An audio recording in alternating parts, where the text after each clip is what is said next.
Swing back to 2016 here for a moment as the Republican presidential hopefuls are in New Hampshire at a summit on education. It's going on right now, as you can hear.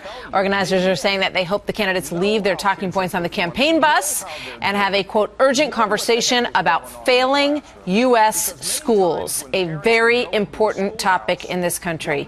Senior national correspondent John Roberts is live in Londonderry, New Hampshire. What's the main focus at this point there, John?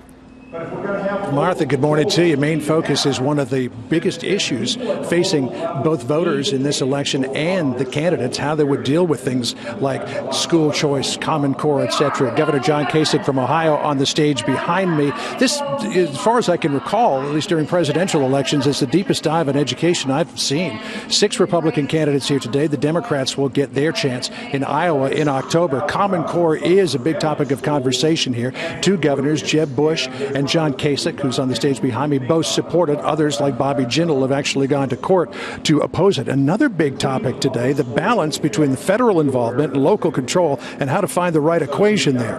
Event moderator Campbell Brown says that will be a big test for the candidates to answer today. What the federal government's role is in doing that. It's one thing to do this as a governor, but when you're a Republican and you're arguing about that tension between local control and federal control, it's harder to sort of articulate what you would do if you were president of the United States. Governor Jeb Bush, who's one of the most well-versed in the education issue, says the White House needs to be a partner in education and not dictate to the states, but he does defend federal involvement. No Child Left Behind created the need for accountability. It was state-driven, and that's the way it should be. And there should be real controls over the federal government's incursion into this. But if you don't measure, you don't care. And if a state just says, look, it doesn't matter, then you're going to have abject failure in the lives of children becoming adults.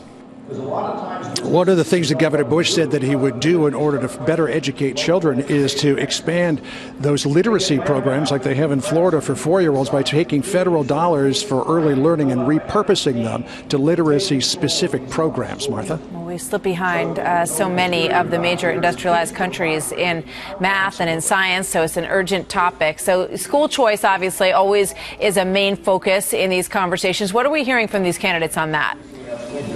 Well, that's going to be a big challenge is for these candidates to articulate how they would expand school choice. Jeb Bush, for example, said he would take Title I money, which is money that's usually dedicated to disadvantaged students, to create bigger voucher programs and expand school choice. Most of these candidates do agree that public schools, many of them in our country, are horribly broken, Martha, and that the only way really to improve the education system is to get more competition in that system. Martha? John, thank you very much. Interesting stuff.